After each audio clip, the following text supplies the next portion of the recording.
안녕하세요. 사연 아주마입니다. 매일 새로운 사연으로 만나요. 오늘 사연은 한 구독자님의 제보를 바탕으로 각색된 실화입니다. 시청하시기 전에 구독, 좋아요, 따봉 버튼 부탁드립니다. 시작합니다.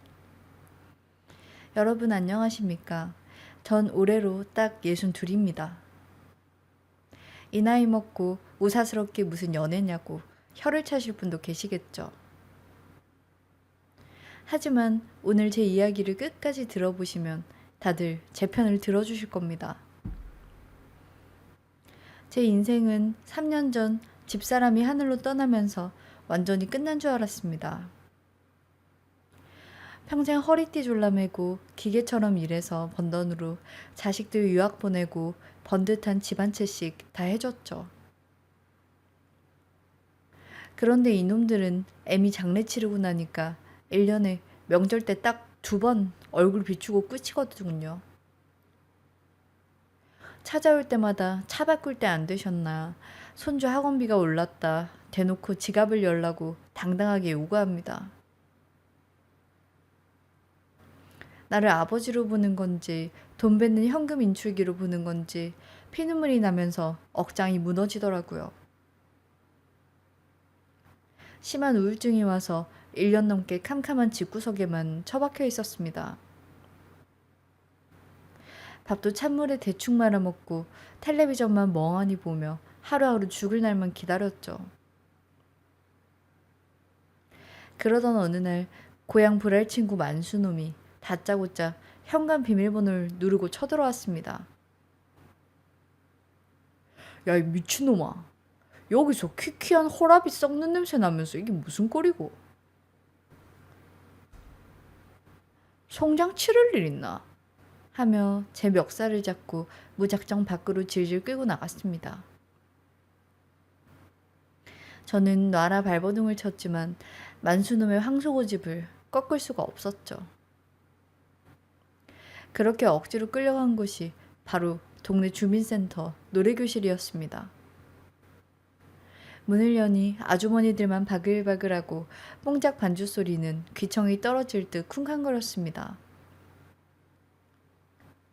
창피하기도 해서 구석자리에 시선을 깐 채 웅크리고 앉아 있었죠. 속으론 이 왼수 같은 만수놈을 당장 쥐어받고 도망칠 궁리만 했습니다.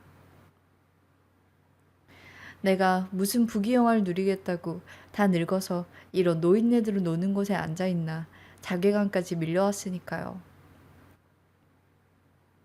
그런데 앞쪽 스피커에서 맑고 카랑카랑한 목소리가 흘러나왔습니다. 어머, 아버님들 어서 오세요. 오늘 처음 오신 분들이 꽤 계시네요. 너무 환영합니다. 고개를 쓱 들어 앞을 본 저는 그대로 숨이 멎는 줄 알았습니다. 칙칙하던 제 세상에 갑자기 벚꽃이 활짝 피어나는 기분이랄까요? 40대 후반쯤 되어 보이는 여자 강사님이 서 있었는데 얼굴에 번지는 환한 웃음이 어찌나 곱고 따뜻하던지 제 시선을 단번에 앗아가 버렸습니다. 수수한 바지 정장에 머리를 하나로 단정하게 묶었을 뿐인데 그 사람 주변만 조명을 켠 것처럼 환하게 빛이 나더라고요. 제가 넋을 놓고 쳐다보고 있는데 어느새 강사님이 제 앞까지 다가왔습니다. 처음 오셨죠? 제가 가사지 챙겨드릴 테니까 오늘 쑥스러워 마시고 신나게 놀다 가세요. 그러면서 제 손에 코팅된 종이를 쥐어주는데 순간 전기에 감전된 것처럼 손끝이 찌릿하더군요. 다정하게 눈을 맞추며 방긋 웃는 미소. 한 번에 지난 몇 년간 켜켜이 쌓여있던 마음속 우울증이 눈 녹듯이 사르르 녹아내리는 걸 느꼈습니다. 남들은 다 늙어서 주책이다 미쳤다 하겠지만 제 가슴은 20대 청년처럼 미친 듯이 쿵쾅거리기 시작했습니다. 썩은 고목나무 같던 제 인생에 난데없이 봄비가 내리는 순간이었죠. 수업 내내 강사님이 율동을 하고 노래를 부르는 모습에서 단 1초도 눈을 뗄 수가 없었습니다. 시끄러운 뽕짝가락이 제 귀엔 세상에서 가장 아름다운 클래식처럼 들렸으니까요. 노래교실이 끝날 때쯤 만수에게 제가 먼저 다급하게 말했죠. 야, 만수야. 나 다음 주 화요일에도 꼭 올 거니까 아침 일찍 전화로 깨워라. 알았지? 그날 이후 제 일상은 180도 달라졌습니다. 아침에 눈을 뜨면 거울부터 보게 되더라고요. 듬성듬성 허옇게 샘머리가 어찌나 보기 싫던지 당장 미용실로 달려가서 새까맣게 염색부터 해버렸습니다. 평생 입던 칙칙한 등산복이나 회색 점퍼는 미련 없이 다 버렸습니다. 그러곤 백화점 남성복 매장에 가서 젊은 사람들이 입을 법한 화사한 분홍색 니트와 빳빳한 청바지도 큰맘 먹고 몇 벌 결제했죠. 노래교실이 있는 날이면 전날 밤부터 심장이 콩닥거려서 잠을 설쳤고 아침밥이 코로 들어가는지 입으로 들어가는지 모를 지경이었습니다. 수업 1시간 전에 1등으로 도착해서 선생님이 쓰실 마이크를 닦아놓고 비뚤어진 의자들을 줄 맞춰 정리해두는 게 제 유일한 낙이 되었죠. 어머, 아버님, 오늘 또 1등으로 오셨네요. 매번 이렇게 도와주셔서 제가 얼마나 든든한지 몰라요. 저를 보며 사르르 눈웃음을 짓는 그 다정한 말 한마디면 세상을 다 가진 것 같이 행복했습니다. 수업이 끝나고 사람들이 다 빠져나가도 저는 괜히 뒷정리를 돕는 척 서성거렸습니다. 그러다 슬쩍 복도 자판기에서 밀크커피를 2잔 뽑아서 다가갔죠. 선생님, 2시간 내내 소리 지르시느라 목 아프실 텐데 이거 달달하게 한 잔 드시고 숨 좀 돌리세요.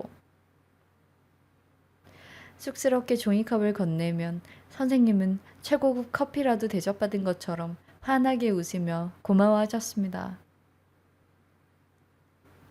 빈 강의실에 마주 앉아 커피를 홀짝이며 이런저런 이야기를 나누다 보니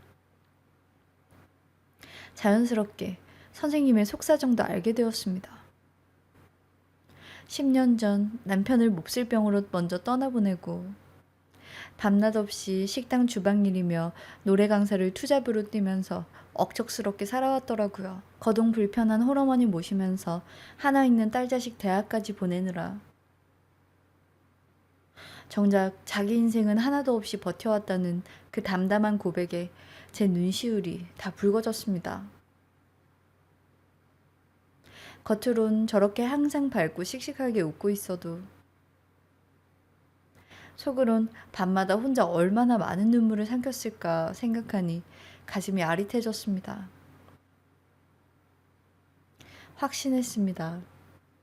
이건 나이 먹은 늙은이의 단순한 주책이나 가벼운 호기심이 아니었습니다. 남은 내 인생을 다 바쳐서라도 이 가여운 여자의 든든한 바람막이가 되어주고 싶단 굳은 결심이 섰으니까요.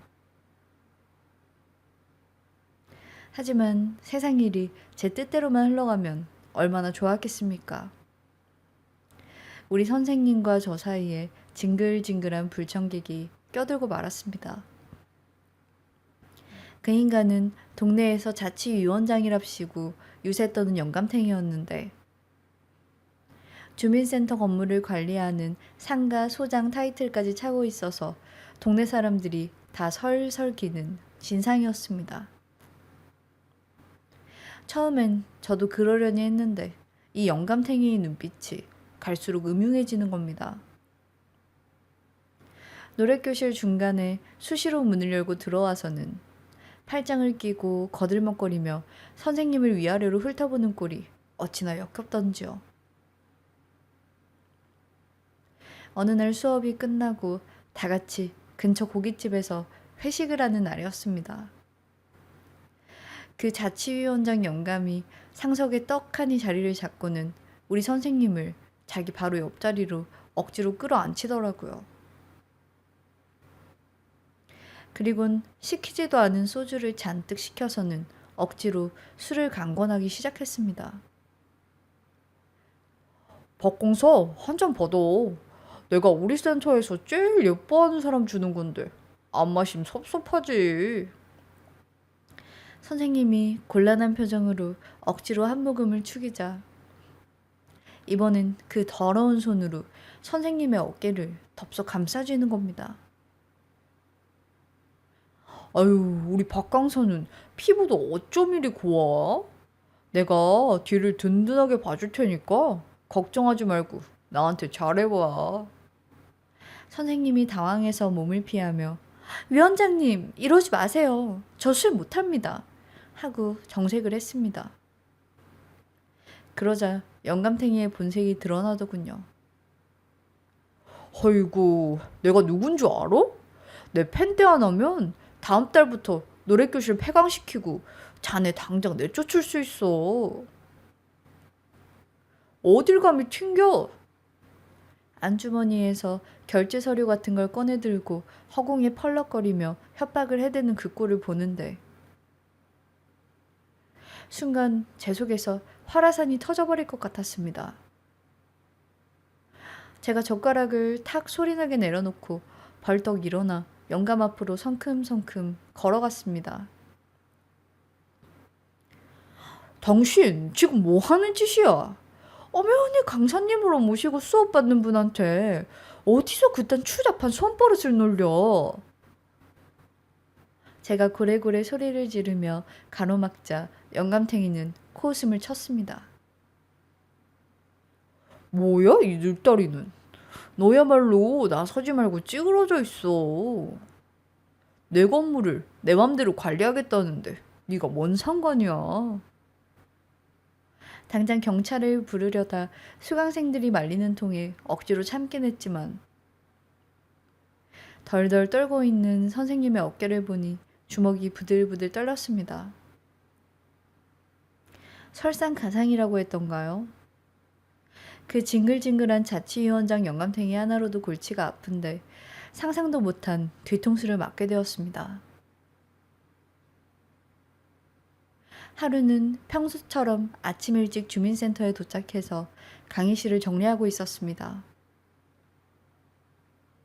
그런데 복도 쪽에서 구두 발소리가 요란하게 들리더니 강의실 뒷문이 벌컥 열렸습니다.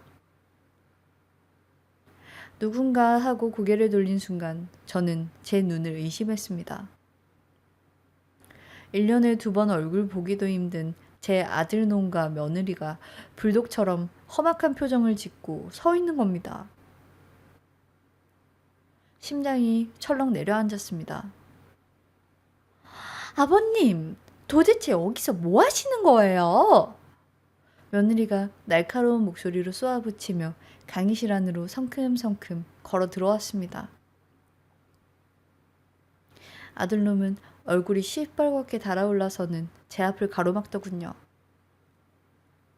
아버지, 동네에 소문이 파다해요.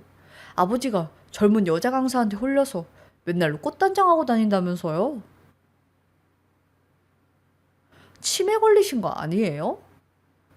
어머니 돌아가신 지 얼마나 됐다고 다 늙어서 주책 맞게 이런 데서 돈이나 펑펑 쓰고 다니십니까? 머리를 망치로 얻어맞은 것처럼 멍했습니다. 치매라니, 주책이라니. 평생 뼈 빠지게 일해서 제 놈들 번듯하게 키워놨더니 돌아오는 소리가 고작 이거였습니다. 그때 마침 밖에서 통화를 마친 선생님이 강의실로 들어왔습니다. 어머, 아버님 가족분들이신가요? 선생님이 어리둥절한 표정으로 묻자 며느리가 독사같이 매서운 눈으로 선생님을 위아래로 훑어보았습니다. 아, 당신이 그 노래 강사구나? 우리 아버님 꼬셔서 돈이라도 좀 뜯어내 보시게요? 남들 보기 부끄럽지도 않아요? 당장 우리 아버님한테서 떨어져요. 경찰 부르기 전에. 며느리의 날카로운 목소리가 강희 씨를 쩌렁쩌렁 울렸습니다. 일찍 도착한 다른 수강생들이 입을 틀어막고 웅성거리기 시작했죠. 선생님의 얼굴은 순식간에 백지장처럼 하얗게 질렸습니다. 야, 이놈들아! 당장 입 닥치지 못해? 너희가 지금 무슨 짓을 하는 줄이나 알아? 내가 화를 내며 소리를 쳤지만 아들놈은 코웃음을 쳤습니다.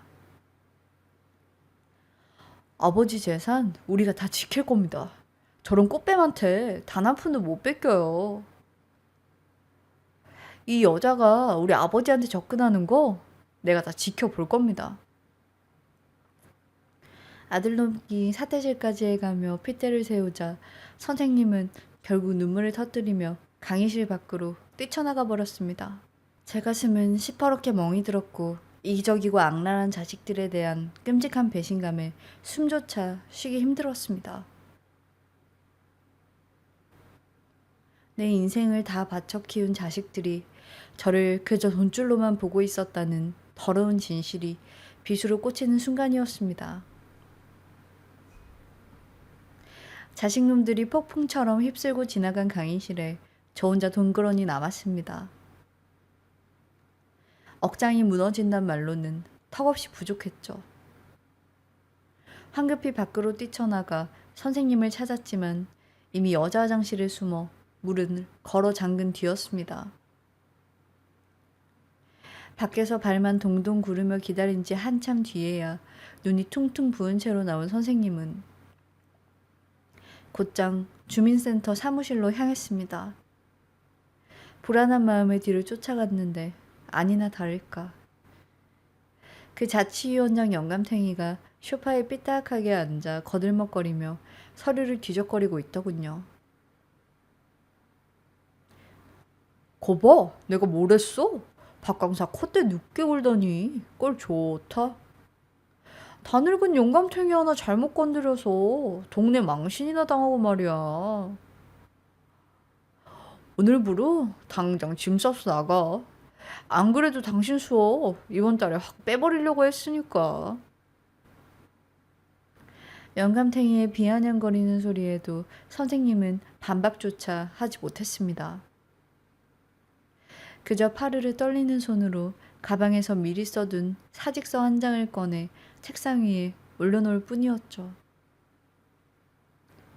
위원장님, 죄송합니다. 그동안 신세 많이 졌습니다. 제가 조용히 물러나겠습니다. 그 힘없는 목소리에 제 심장은 천갈래 만갈래로 찢어지는 것 같았습니다. 참지 못하고 사무실로 뛰어들어가 선생님의 팔을 덥석 잡았습니다. 선생님, 제발 이러지 마세요. 제가 다 해결하겠습니다. 저 때문에 선생님이 도대체 왜 그만두십니까? 애원하듯 매달리는 저를 보며 선생님은 억지로 엷은 미소를 지어 보였습니다. 그리곤 제 손을 조용히 빼내며 고개를 저었죠. 아버님, 그동안 챙겨주셔서 정말 감사했습니다.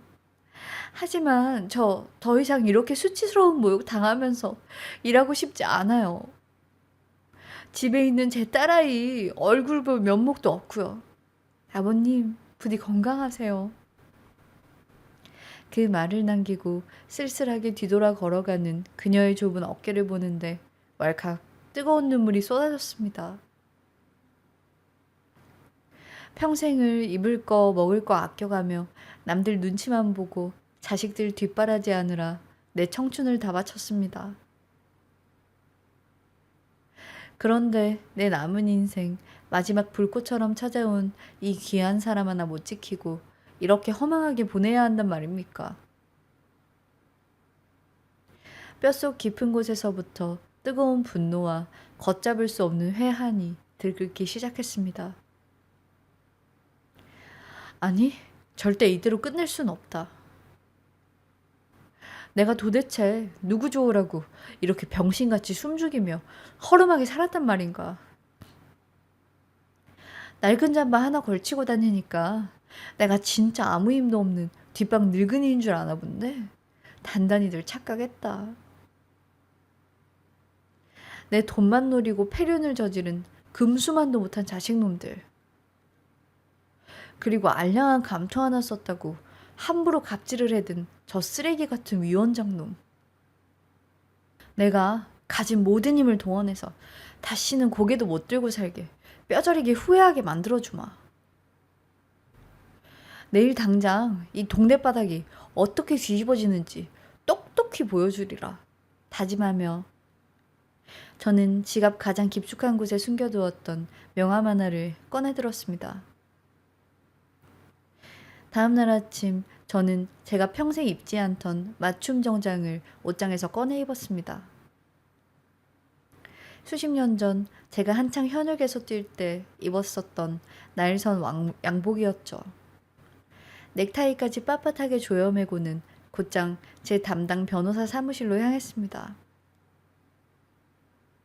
제가 낡은 잠바나 입고 동네를 어슬렁거리니까 다들 저를 그냥 노령연금이나 타먹는 독거노인쯤으로 여겼던 모양입니다. 하지만 사실 저는 젊은 시절 중동 건설 현장에서 맨바닥부터 굴러 알짜배기 건설사를 일구고 악착같이 모은 돈으로 서울 시내 요지마다 상가 건물을 매입한 수백억 대의 자산가였습니다. 그 자치위원장 영감탱이가 유세 떨며 관리하던 그 주민센터 상가 건물.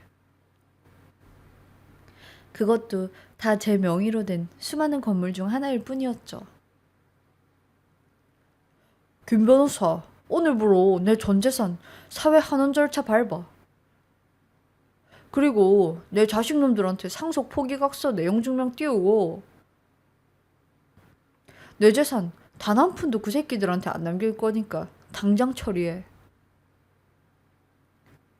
제 서슬퍼런 명령에 김 변호사는 땀을 뻘뻘 흘리며 고개를 조아렸습니다. 그리고 바로 그 길로 저는 주민센터로 쳐들어갔습니다. 동장실 문을 발로 뻥 차고 들어가니 동장과 그 자치위원장 영감탱이가 히히덕거리며 커피를 마시고 있더군요. 절 보자마자 영감탱이가 인상을 팍 썼습니다. 아니, 늙은이가 미쳤나? 여기가 어디라고 감히 함부로 들어와? 당장 안 나와? 저는 말없이 김 변호사가 건네준 서류 뭉치를 영감탱이 얼굴에 집어 던졌습니다. 니놈이 그렇게 유세 떨던 그 건물 실소유주가 바로 나다. 이 쓰레기 같은 놈아. 니는 오늘부로 건물 관리소장직에서 해고고 그동안 니놈이 뒤로 빼돌린 관리비 수천만 원. 횡령죄로 오늘 아침 경찰에 고발장 접수했다. 당장 수갑 차기 싫으면 내 눈앞에서 꺼져.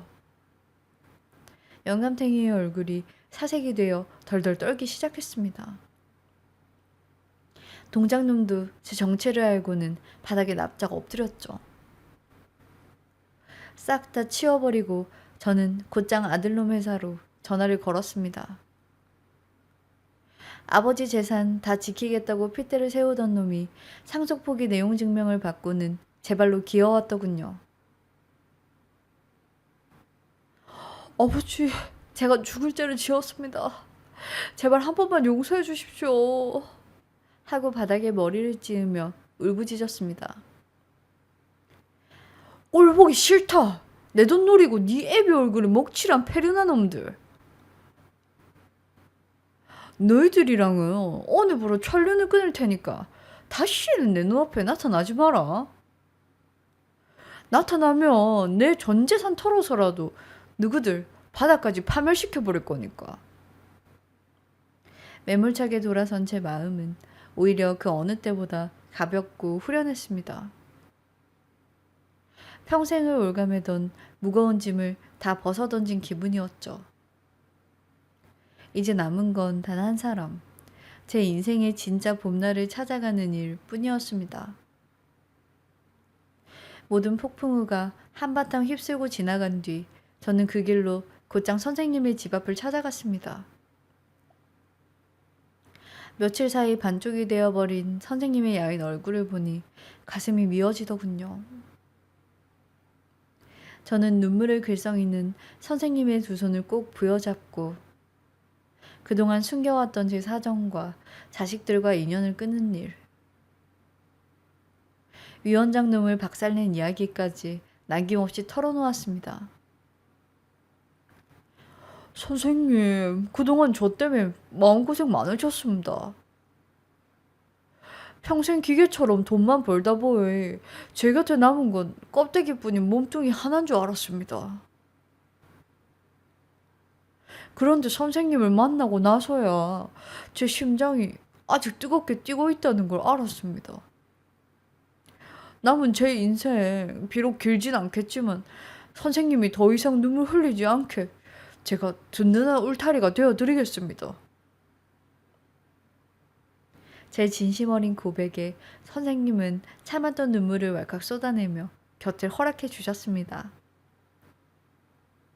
저는 그 길로 곧장 경치 좋고 햇살이 잘 드는 동네 길목에 번듯한 꼬마 빌딩 하나를 매입했습니다.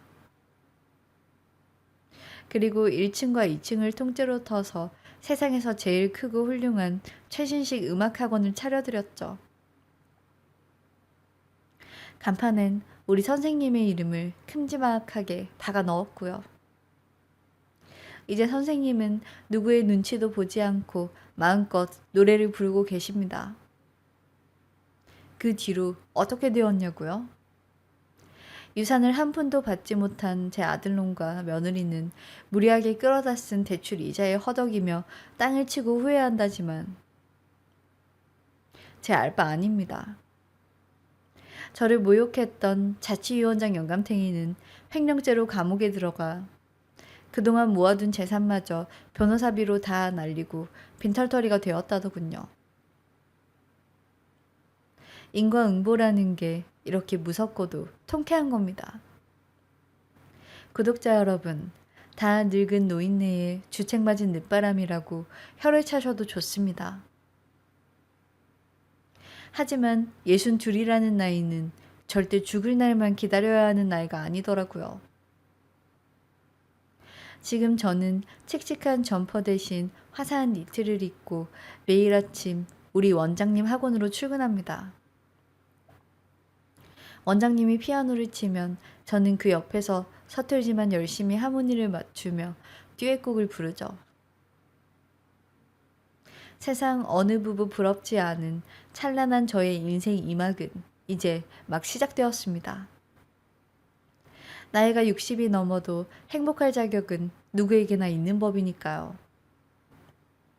제 길고 파란만장했던 사연 끝까지 들어주셔서 정말 고맙습니다. 구독과 좋아요 잊지 않으셨죠?